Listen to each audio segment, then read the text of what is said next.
لله الحمد لله وكفى وسلام على عباده الذين اصطفى أما بعد فأعوذ بالله من الشيطان الرجيم بسم الله الرحمن الرحيم أومن كان ميتا فأحييناه وجعلنا له نورا يمشي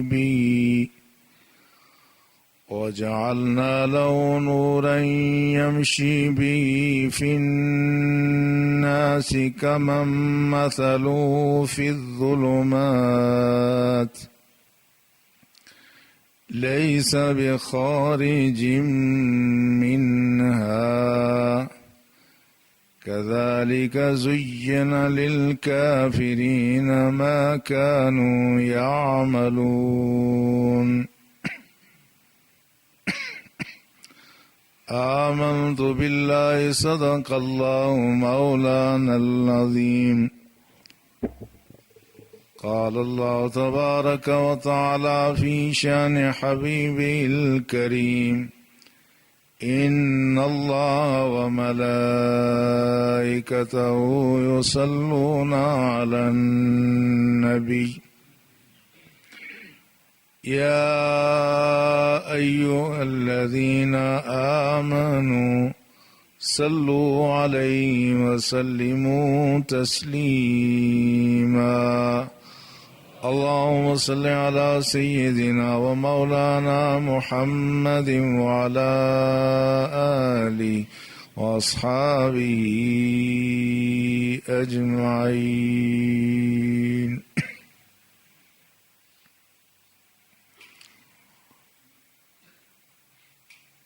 نہایت ہی احترام اور تعظیم کے لائق بزرگان قوم و عزیزان ملت،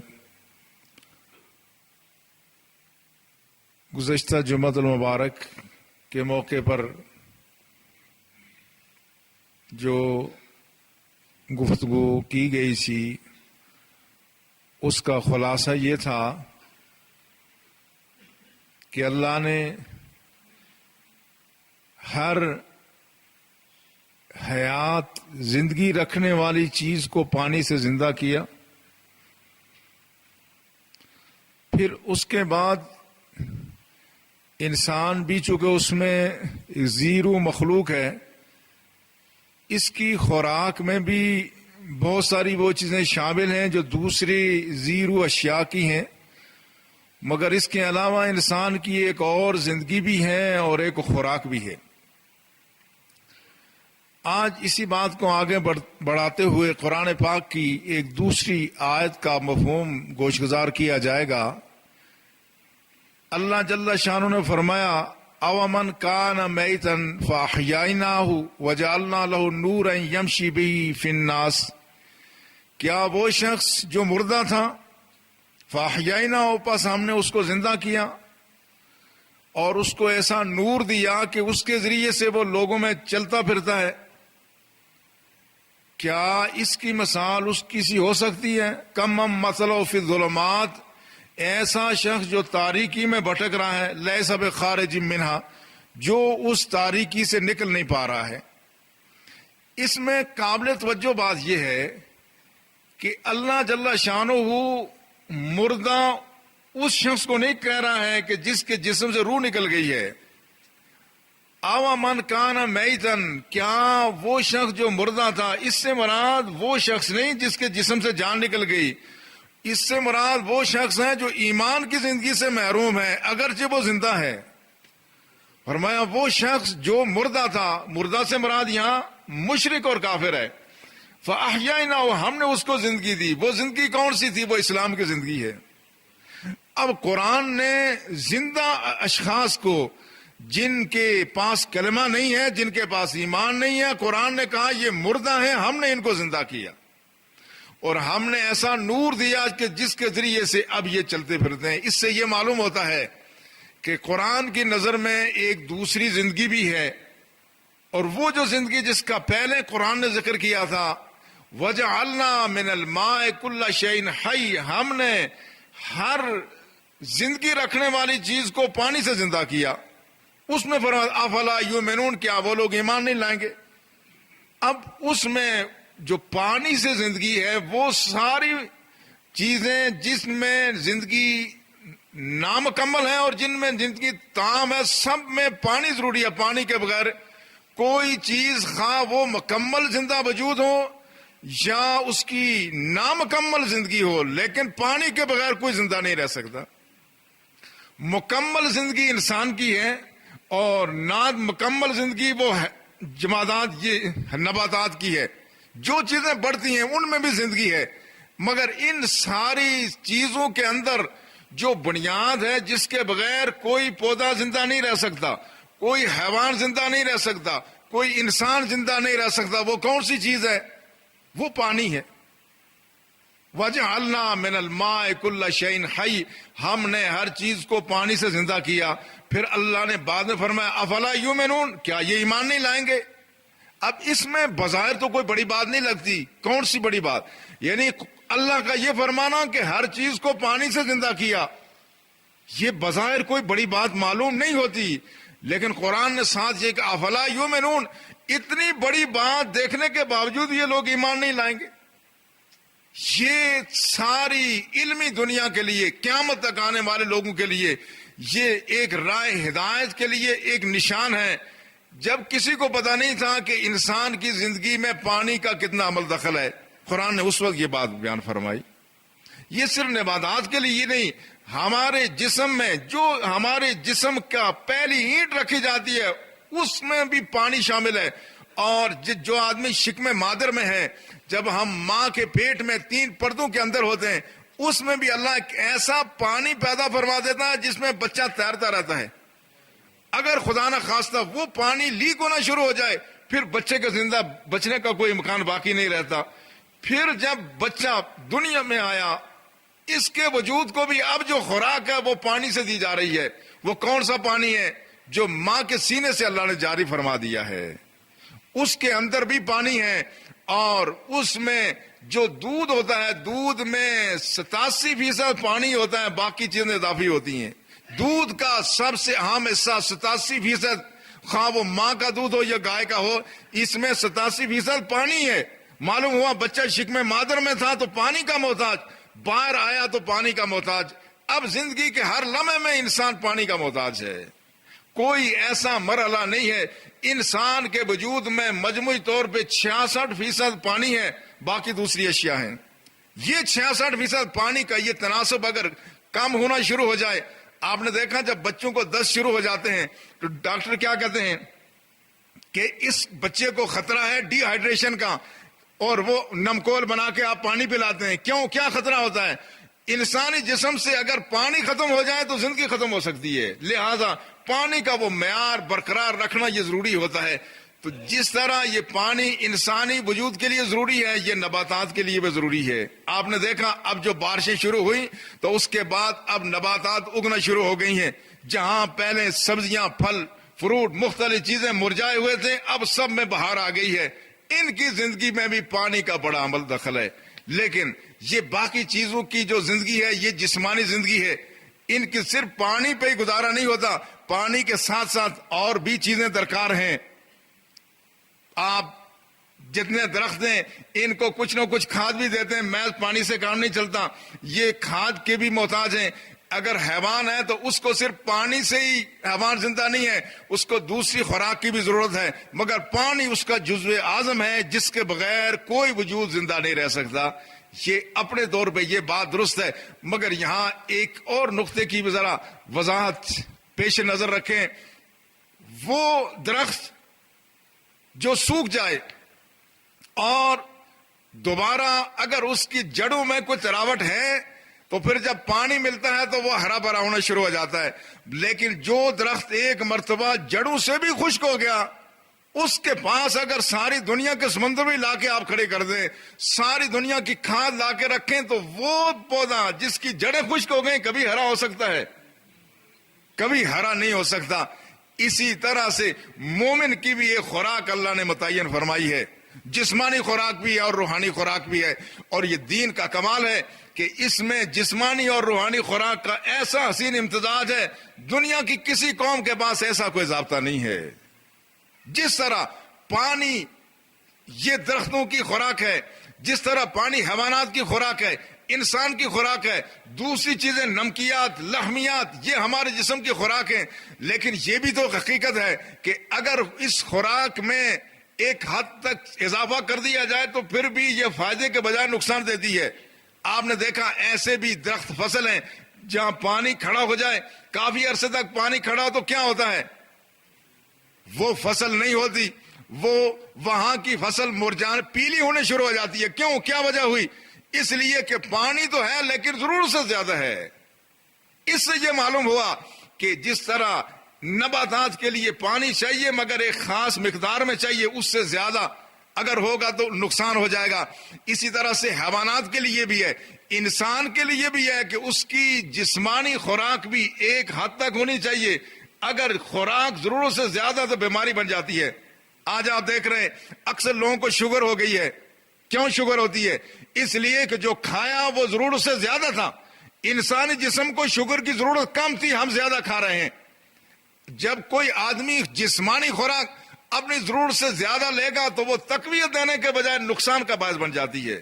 مگر دین اسلام کا کمال یہ ہے کہ اس نے جس طرح جسمانی خوراک کا ایک توازن برقرار رکھا ہے، اس نے ایمانی خوراک کا توازن ہی برقرار رکھا ہے۔ صرف جسمانی خوراک کا توازن ہی نہیں ہے، ایمانی خوراک کا توازن بھی یہی دین کا کمال ہے۔ اس سے بہتر ضابطہ حیات روئے زمین پر انسان کو نہ ملا، نہ اس کے بعد ملے گا۔ اس میں جو جسمانی خوراک کا بھی توازن ہے، روحانی خوراک کا بھی توازن ہے۔ روحانی خوراک سے مراد نمازیں ہیں، روحانی خوراک سے مراد قرآن پاک کی تلاوت ہے، روحانی خوراک سے مراد صدقات و خیرات ہیں، روحانی خیرات سے مراد انفاق فی سبیل اللہ ہے، روحانی خوراک سے مراد رات کی تاریکیوں کو کھڑے ہو کے اللہ اللہ کرنا ہے، روحانی خوراک سے مراد تسبیح و تحلیل ہے۔ مگر قرآن نے اور صاحب قرآن نے ان سب چیزوں کے لیے بھی معیار اور ضابطہ مقرر کیا ہے۔ اس میں بھی ضابطہ اور معیار ہے۔ اس سے بات حق سے آگے بڑھتی ہے تو رد عمل شروع ہو جاتا ہے۔ اس لیے رسول اللہ صلی اللہ علیہ وسلم نے فرمایا ان لجسدک علیک حقا وان لعینک علیک حقا وان لاہلک علیک حقا۔ فرمایا تم پر تمہارے جسم کا بھی حق ہے، تمہاری آنکھ کا بھی حق ہے، تمہارے اہل و عیال کا بھی حق ہے۔ سب کو اپنا حق دو۔ یہ نہیں کہ تم رات بھر جاگتے رہو، فرمایا نہیں، فرمایا رات کو کیا کرو، تم قم و نم سم و افطر، کہ تم قیام بھی کرو مگر رات نیند بھی ضرور کرو۔ یہ بھی دین کا حکم ہے، قرآن کا حکم ہے، رسول اللہ کا حکم ہے۔ رسول اللہ قم فنم، کہ تم قیام ضرور کرو لیکن ساری رات قیام کرنے کی اجازت نہیں ہے۔ اس کے بعد اب جو آدمی سوئے گا تو وہ سونے میں بھی اللہ ثواب عطا فرمائے گا۔ اور پھر فرمایا سم و افطر، ہاں روزے رکھو لیکن مسلسل روزے نہیں رکھ سکتے، روزہ افطار بھی کرو کیونکہ یہ جسم کی ضرورت ہے۔ اور یہ رسول اللہ صلی اللہ علیہ وسلم کا ایک ایسا معیار، ایسا خوبصورت نظام اللہ نے عطا فرمایا۔ اب مسلم شریف کی حدیث ہے، رسول اللہ صلی اللہ علیہ وسلم نے فرمایا نہا رسول اللہ صلی اللہ علیہ وسلم عن صوم الوصال، رسول اللہ نے روزے وصال کے روزے رکھنے سے منع فرمایا۔ وصال کے روزے کون سے ہیں؟ ایسا روزہ آدمی سحری کھائے تو شام کو افطار نہ کرے، دوسرے دن کے روزے کی نیت کر لے پھر ایسے ہی کر لے، رسول اللہ نے منع فرمایا ایسا روزہ کوئی نہ رکھے۔ اب صحابہ نے کہا یا رسول اللہ انت تواصل، یا رسول اللہ ہم دیکھتے ہیں آپ تو مسلسل روزے رکھتے ہیں، بعد ہمیں افطاری کے لیے بھی کچھ میسر نہیں ہوتا۔ تو فرمایا لست مثلکم، یاد رکھنا میں تمہاری طرح سے نہیں ہوں، انی اطعم و اسقی، مجھے میرا رب کھلاتا بھی ہے پلاتا بھی ہے اپنی شان کے مطابق۔ تم ایسا نہیں کر سکتے، تمہارے جسم میں وہ طاقت نہیں ہے۔ تم اگر وصال کے روزے مسلسل رکھو گے جسم میں کمزوری آ جائے گی۔ اب قرآن اس بات کی اجازت نہیں دیتا، رسول اللہ نے اس بات کی اجازت نہیں دی کہ کوئی آدمی مسلسل روزے رکھنا شروع کر دے، بلکہ ایک صحابی کی اہلیہ آئی عثمان بن مظعون کی، اس نے اس کے حالات ایسے تھے، بال بکھرے ہوئے. حضرت عائشہ کے پاس بیٹھی تو آپ نے تعجب کا اظہار کیا، کہا یہ تمہارے بال کیوں بکھرے ہیں؟ انہوں نے کہا میں بالوں کو سنوار کے کیا کروں، میرا میاں وہ دن بھر روزے سے ہوتا ہے، رات بھر قیام کرتا ہے، اس کو تو رغبت ہی کوئی نہیں ہے. تو رسول اللہ نے حضرت عثمان بن مظعون کو بلایا اور کہا یہ تمہاری بیوی یہ شکایت کرتی ہے، کیا یہ بات درست ہے؟ عرض کیا یا رسول اللہ ہاں میں اس وقت بھی روزے سے. فرمایا روزہ ابھی افطار کرو. روزہ اللہ کی رضا کے لیے ہے، لیکن اگر حد اعتدال سے بڑھ جائے جس میں بندوں کا حقوق متاثر ہوں، رسول اللہ نے فرمایا ابھی روزہ افطار کرو، اس خاتون کا تم پر حق ہے، اس کا حق بھی ادا کرو. یہ ہے وہ اعتدال و توازن کہ روحانی غذا میں بھی دین اس بات کو بالکل پسند نہیں کرتا کہ ایک انتہا پر آدمی چلا جائے، اپنے گھر بار کو چھوڑ کر کے، بیوی بچوں کو چھوڑ کر کے، اپنے ماں باپ کو چھوڑ کر کے آدمی دین کے لیے نکل جائے. نہ بیوی کی خبر، نہ بچے کی خبر، نہ باپ کی خبر، نہ ماں کی خبر. دین اسلام اس بات کی اجازت نہیں دیتا. ان کا حق ادا کرنے کے بعد دین کا کام کیا جائے. یہ فرض ہے انسان کا، یہ اعتدال ہے، اور یہی دین کی عظمت ہے. ہر معاملے میں دین نے اعتدال کی راہ اختیار کرنے کا حکم دیا. رسول اللہ صلی اللہ علیہ وسلم نے فرمایا من قرأ لم یفقہ من قرأ القرآن اقل من ثلاث. رسول اللہ کی حدیث، جس شخص نے 3 دن سے کم میں قرآن پورا پڑھ کے ختم کر دیا اس نے کچھ نہیں سمجھا، اس نے کچھ نہیں پایا. یہ قرآن کون سا ہے؟ ایسا قرآن جس کے ایک ایک حرف پر اللہ 10 نیکیاں عطا فرماتا ہے. اتنی بڑی عبادت ہے، لیکن اس کو بھی اس بات کی اجازت نہیں ہے کہ کوئی شخص اگر 3 دن سے کم میں قرآن ختم کرے گا، یعنی ہر روز 10 پارے سے زیادہ تلاوت کرے گا، رسول نے فرمایا وہ کچھ نہیں پائے گا. کیوں نہیں پائے گا؟ ہے تو اللہ کا قرآن، ایک ایک حرف کی نیکی ہے، لیکن انسانی ضرورتیں بھی ہیں، انسان کو آرام کی ضرورت بھی ہے، انسان کی اور فرائض بھی ہیں. نہ جانے انسان پر اور معاشی زندگی میں کتنے فرائض ہیں. فرمایا جو آدمی 3 دن سے کم میں قرآن ختم کرے گا وہ قرآن سے کچھ نہیں پائے گا. یہ ہے وہ اعتدال کہ آپ روحانی خوراک بھی ایک حد تک لے سکتے ہیں، اس سے آگے جائیں گے تو وہ خوراک بھی نقصان کا باعث ہوتی ہے. اور یہ کیوں ہے؟ یہ اس لیے ہے کہ انسان کی طبیعت میں جتنی گنجائش ہے قرآن نے، اللہ کے رسول نے اس سے زیادہ بوجھ نہیں ڈالا. وہ جو فطری چیزیں ہیں، فطری تقاضوں کو لوگ آج کل بعض دفعہ فطری تقاضوں کو فراموش کرتے ہیں. فطری تقاضوں کو فراموش کر کے کہتے ہیں خدا کی راہ میں نکل جاؤ تو سارا کچھ پیچھے ہو جائے گا. نہیں، یہ رسول اللہ نے یہ دین نہیں سکھایا کہ خدا کی راہ میں نکلنے سے پہلے ضروری ہے اپنے گھر کا سارا انتظام کر کے نکلو. اس لیے گھر سے کوئی آدمی جب تک زیادہ راہ نہ ہو، گھر میں بیوی بچوں کے لیے اتنا پیچھے خرچہ موجود نہ ہو کہ جب تک حج سے واپس آتا گھر میں کھانے کے لیے کچھ موجود ہو، فاقے نہ لگے، اس وقت تک کوئی آدمی گھر سے حج کے لیے نہیں نکل سکتا. یہ ہے دین، اور یہ رسول اللہ صلی اللہ علیہ وسلم نے یہ تعلیم دی. اس لیے وہ جو طبعی تقاضے ہیں دین نے ان کو ملوز خاطر رکھا ہے. رسول اللہ صلی اللہ علیہ وسلم نے فرمایا کہ وہ شخص جس کے لیے نماز کا وقت ہے اور من حضر الطعام وہو یدافع الاخبثین، جس شخص کے سامنے کھانا رکھا ہو، تیز بھوک لگی ہوئی ہو، فرمایا وہ پہلے کھانا کھا لے، بجائے اس کے کہ وہ جا کے اس میں نیت کرے تو ساری توجہ کھانے کی طرف ہو. نہیں، فرمایا نہیں، پہلے کھانا کھا لو.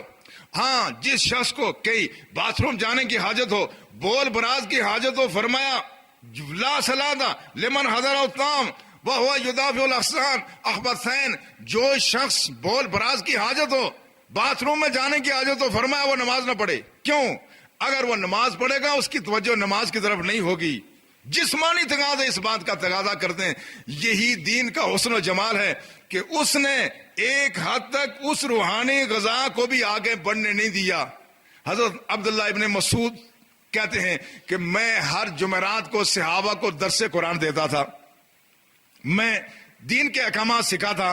تو صحابہ نے کہا کہ آپ ہر روز کیوں نہیں ہمیں درس دیتے؟ تو انہوں نے کہا میں نے رسول اللہ صلی اللہ علیہ وسلم کو دیکھا تھا، یخاف علینا السامہ، رسول اللہ کو ہمارے بارے میں فکر ہوتی تھی کہ ہم کہیں اکتا نہ جائیں. اس بات کا رسول اللہ خیال رکھتے تھے کہ لوگ اکتا نہ جائیں. فرمایا مجھے بھی اس بات کا خوف ہے کہ تم کہیں اکتا نہ جاؤ. اگر یہ خوف نہ ہوتا تو میں ہر روز تمہیں درس دے سکتا تھا. اب درس قرآن ہے, دین کی تعلیم ہے, لیکن وہ دین کی تعلیم ایسا نہیں کہ آدمی کو پکڑ کر کے اس کا سر دبا کے پورا دن دین ہی سکھاتے ہیں. نہیں, اتنا سکھائیں جتنا آدمی اس کو قبول کر سکتا ہے. جسمانی ضرورتیں, اپنے معاشی تقاضے, ان کو ملوز خاطر رکھیں. یہی دین کا وہ حسن و جمال ہے جس کی وجہ سے یہ دین ساری دنیا میں مقبول ہو رہا ہے. یہ ہماری وجہ سے نہیں. ہم جتنا گلے پھاڑ لیں, آج ہمارے جو دین کی تبلیغ ہے اس میں گلا پھاڑ تبلیغ ہے. ہم اپنے مساجد کے محراب و ممبر سے نہ جانے کیا دہلی کے لال قلعے پہ پرچم لہرا رہے ہیں, ہم سری نگر میں پرچم لہرا رہے ہیں, لیکن عملاً ہم دین کے لیے وہ کچھ کرتے نہیں. نہ ہمارے پاس وہ علم ہے, نہ ہمارے پاس وہ بصیرت ہے, نہ ہمارے پاس وہ وسائل ہیں. ہم غیروں کے ہاتھ میں کھیلتے ہیں, مگر گلے پھاڑ پھاڑ کر کے ہم مسجد کے محراب سے دین کو دنیا میں غالب کر رہے ہیں. ایسا نہیں ہوگا. یہ دین جو غالب ہو رہا ہے وہ ہمارے گلے پھاڑ تقریروں کی وجہ سے نہیں ہو رہا ہے, وہ قرآن اور حدیث کی اس جامعیت کی وجہ سے ہو رہا ہے. جو لوگ آ کر قرآن پڑھتے ہیں, احادیث پڑھتے ہیں, رسول اللہ کا اسوہ حسنہ پڑھتے ہیں, وہ چیز ان کے دل میں اترتی ہے اور اس سے لوگ دین کی طرف آ رہے ہیں. میں عرض یہ کر رہا ہوں کہ جس طرح انسان کی روحانی خوراک ہے اسی طرح سے انسان کی جسمانی خوراک ہے, لیکن دین اسلام نے اس میں اعتدال اور توازن رکھا ہے. روحانی خوراک میں بھی, جسمانی خوراک میں بھی. اس لیے رسول اللہ نے فرمایا لا تمیت القلوب بکثرت الطعام فإن القلب كالذر يموت إذا كثر عليه الماء. فرمایا زیادہ کھا پی کے اپنے دل کو مردہ نہ کیا کرو. ان القلب كالذر, فرمایا یہ دل بھی کھیتی کی طرح سے ہے. اگر کھیتی میں پانی جمع ہو جائے تو کھیتی بجائے اس کے کہ وہ بڑے ہری ہو, وہ پیلی ہونی شروع ہو جاتی ہے. فرمایا زیادہ کھانے پینے کے پیچھے بھی نہ پڑا کرو, اس سے بھی آدمی کا دل مردہ ہوتا ہے. کھانے پینے میں اضافے کی بھی اجازت نہیں ہے, مگر کھانے پینے میں جو جسمانی ضرورتیں اس سے کم کی بھی اجازت نہیں ہے. اور اسی طرح سے روحانی طور پر ہمارے لیے جو اللہ نے ایک ضابطہ مقرر کیا وہ اتنا عمدہ ضابطہ ہے کہ اگر اس کو اختیار کیا جائے تو آدمی جسمانی اور روحانی طور پر بہت تندرست و توانا ہوتا ہے. اس لیے یہ روزے بھی اسی علاج کا ایک حصہ ہیں, یہ نمازیں بھی اسی کا ایک حصہ ہیں. آپ ذرا اندازہ کریں کہ وہ درخت جو گزشتہ خزاں کے بعد بہار کی بارشیں نہ ہونے کی وجہ سے جو درخت سوکھ گیا, اب کیا وہ درخت دوبارہ سامن میں ہرا ہو سکتا ہے؟ نہیں ہو سکتا, نہیں ہو سکتا. مگر اللہ کا کرم دیکھیں کہ جس شخص نے پچھلے رمضان میں روزے رکھے تھے اور اس کے بعد اس نے مسلسل نمازیں بھی چھوڑ دی ہیں اور اس کے بعد اس نے روزے بھی نہیں رکھے, تلاوت کلام اللہ شریف بھی نہیں کی, لیکن یہ ایمان کا درخت کیسا ہے. اب کیا اس رمضان میں یہ رمضان آئے گا تو اب آپ خود دیکھیں گے یہ مرحلہ ہے, یہ ہمارے خود تشخیصی کا ایک عمل بھی ہے. رمضان مبارک آ رہا ہے, یہ خود تشخیصی کا بھی مرحلہ آ رہا ہے. کیسے آ رہا ہے؟ جب کوئی درخت ساون میں ہرا بھرا نہ ہو تو اس کا پھر انجام کیا ہوتا ہے؟ کاٹنے کے علاوہ کوئی علاج ہے؟ کسان ہو یا کوئی بہت بڑا علم نباتات کا ماہر, ہر آدمی کہے گا یہ درخت جو سامن کی رمجی بدلی میں ہرا نہیں ہوا یہ قیامت تک ہرا نہیں ہو سکتا. یہی بات ہوگی. اب یہ مرحلہ ہے کہ رمضان آمد ہے, رمضان کی آمد یہ رمجم سامن کی بدلی برسنے والی ہے. یہ جس طرح اس بارش کے بعد اب جو درخت ہرا نہ ہوا وہ کبھی ہرا نہیں ہوگا, اس طرح سے رمضان مبارک آ رہا ہے. اس رمضان میں جس شخص نے نمازیں شروع نہ کی, جس شخص نے روزے شروع نہ کیے, جس شخص نے کلام اللہ کی تلاوت شروع نہ کی, وہ سمجھ لے کہ میرا ایمان کا درخت ہمیشہ کے لیے خشک ہو گیا ہے. اور ہوتا بھی ایسے ہے. لیکن اللہ کا کرم دیکھے, جو شخص پنجگانہ نمازیں نہیں پڑھ سکا لیکن جمعے کی نماز پڑھتا ہے, جب آگے رمضان کا مہینہ آئے گا وہ مسجد کی طرف آنا شروع ہو جائے گا. مگر آپ قرب و جوار میں لوگوں کا جائزہ لیں, جو شخص پنجگانہ نمازیں بھی نہیں پڑھتا, جو جمعہ بھی نہیں پڑھتا, کیا وہ رمضان میں آپ کو نظر آئے گا مسجد میں؟ دیکھ لینا, اپنے قرب و جوار میں ماحول میں دیکھ لینا. جس نے پنجگانہ نمازیں بھی چھوڑی ہوئی ہیں, جو جمعہ بھی نہیں پڑھتا, وہ جب رمضان کا مہینہ آئے گا تو شاید اللہ کسی کو توفیق دے, اکا دکا, اور اگر وہ توفیق ہو بھی گئی تو وہ اسی درخت کی طرح سے ہے کہ وہ رمضان کے بعد جو ہی عید کا چاند نظر آیا پھر اس نے چھٹی کر دینی ہے، بلکہ 20 رمضان کے بعد بھی وہ لوگ چھٹی کر دیتے ہیں، کہتے ہیں بس کافی ہو گیا ہے۔ یہ اس بات کی علامت ہے، کسی درخت کی جڑیں اگر بہت اوپر ہوں تو وہ تھوڑا سا پانی آتا ہے تو ہرا ہو جاتا ہے، مگر جو ہی وہ پانی کا سلسلہ بند ہو گیا پھر وہ مرجھانا شروع ہو جاتا ہے۔ یہ خود تشخیصی کا عمل ہے۔ ہر شخص اپنے ایمان کا جائزہ لے کہ میرا ایمان کس درجے کا ہے۔ آپ اندازہ کریں، وہ نماز جو ہم نے دن میں 5 وقت پڑھنا تھی اور اس میں کوئی رخصت نہیں تھی، روزے کی بیمار کے لیے رخصت ہے، مگر نماز کی جب تک کوئی بیمار اشارے سے بھی نماز پڑھ سکے وہ نماز نہیں پڑھے گا، وہ گنہگار ہوگا۔ اس لیے کہ یہ نماز ایسی چیز ہے، آدمی نماز چھوڑ دے۔ مسلم شریف کی حدیث، رسول اللہ صلی اللہ علیہ وسلم نے فرمایا ما بین العبد والدین ترک الصلاۃ، فرمایا بندے اور دین کے درمیان جو بات ہے وہ تو نماز ہے۔ من ترک الصلاۃ فقد کفر، جس نے نماز چھوڑ دی اس نے گویا کفر کر دیا۔ یہ نماز ایسی چیز ہے، اب پنجگانہ نماز اگر ایک آدمی چھوڑ دے، اپنے ایمان کی آبیاری نہ کرے اور اس کے بعد وہ یہ توقع کرے کہ میرا یہ درخت تو بہت گہرا ہے اور یہ سدا بہار رہے گا، ہرگز سدا بہار نہیں رہ سکتا۔ یہ نمازوں کا مسلسل یہ نمازوں کے ذریعے سے مسلسل اس جسم کو اور اس کی روح کو تقویت ملنا ضروری ہے۔ اگر یہ تقویت ہوگی تو پھر رمضان مبارک میں آپ دیکھیں گے بعض لوگ ایسے، رمضان کا مہینہ آتا ہے وہ اور زیادہ نمازوں میں اضافہ کر دیتے ہیں، تلاوت میں اضافہ ہو جاتا ہے، اللہ میں اضافہ ہو جاتا ہے، لیکن یہ وہی کرتا ہے جو نماز رمضان سے پہلے بھی پڑھتا تھا۔ جس نے پہلے نماز نہیں پڑھی اس میں رمضان کی نماز بھی بڑی عارضی اور وہ بہت ہی سطحی نماز ہوگی۔ لہذا ضرورت اس امر کی ہے، جس دور میں ہم جی رہے ہیں یہ دور ایسا نہیں ہے کہ اب رحمت کی رمجم بدلیاں ہمیشہ برسیں گی۔ رمضان کے مہینے میں ایک مرحلہ آ رہا ہے اپنے آپ کو تبدیل کرنے کا۔ اب جس فضا میں ہم ہیں یہاں چلچلاتی دھوپ ہے، یہاں چاروں طرف بے حیائی ہے، اریانی ہے، حرام خوری ہے، رشوت ثانی ہے، ظلم ہے، بربریت ہے، انسانی حقوق پہ ڈاکہ ڈالا جا رہا ہے۔ جس عہد میں ہم جی رہے ہیں یہاں پر اب رحمت کی وہ بدلیاں نہیں برسیں گی، لیکن اب اس میں ضرورت ہے کہ ہم اپنی ایمان کی جڑوں کو گہرا کر دیں۔ جس شخص کے ایمان کی جڑیں جتنی گہری ہوں گی اسی قدر اس ناموافق فضا میں اپنے ایمان کی زندگی کو برقرار رکھ سکے گا، اور جس کی سطح، جس کی جڑیں جتنی اوپر ہوں گی اسی قدر اس کا ایمان کمزور ہوگا۔ اس امر کی ضرورت ہے کہ آدمی اپنے ایمان کی جڑوں کو مضبوط کرے، اور اگر یہاں پر جہاں میسر نہیں ہے ماحول ایسا بنایا جائے کہ آدمی محفوظ رہے زمانے کی آزمائشوں سے، زمانے کی خرابیوں سے، اور وہ ایسے ہی ہو سکتا ہے کہ ہم اپنے ایمان کی جڑوں کو مضبوط کر لیں اور ایسی دھوپ سے دور رہیں کہ جس میں ایمان کا یہ درخت خشک ہو سکتا ہے۔ ایسی دھوپ سے، ایسے ماحول سے، ایسے لوگوں کی صحبت سے، ایسے دوستوں سے آدمی دور رہے کہ جن کے ذریعے سے ہمارے ایمان کا یہ تناور درخت ہمیشہ کے لیے خشک ہو سکتا ہے، سوکھ سکتا ہے۔ اگر ہم ایسا کریں گے، ایسا ماحول بنائیں گے تو یقیناً جب لوگ آپس میں مل کے ماحول بناتے ہیں اللہ ہوتا ہے۔ آج بھی جب بازاروں میں اللہ کی لعنت برس رہی ہوتی جب بازاروں میں بے حیائی اور عریانی کی وجہ سے اللہ کی رحمت کے فرشتے وہاں سے اجتناب کر جاتے ہیں، پھر بھی مسجدوں میں اللہ کی رحمتیں اسی دھرتی میں نازل ہوتی رہتی ہیں۔ یہ کیوں ہوتا ہے؟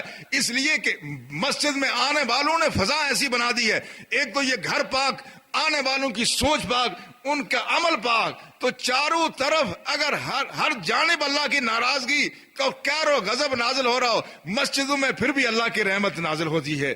اس امر کی ضرورت ہے، ایک اپنے ایمان کی جڑوں کو مضبوط کیا جائے تاکہ زمانے کی جو مسموم زہریلی ہوائیں ہیں، زمانے کی دھوپ سے ہمارا ایمان محفوظ رہے، اور پھر ایسا ماحول بنائے، ایسی سوسائٹی رکھیں کہ جس سے ہمارا خود ایمان محفوظ رہے اور ہم پر اللہ کی رحمت کی بدلیاں برستی رہے۔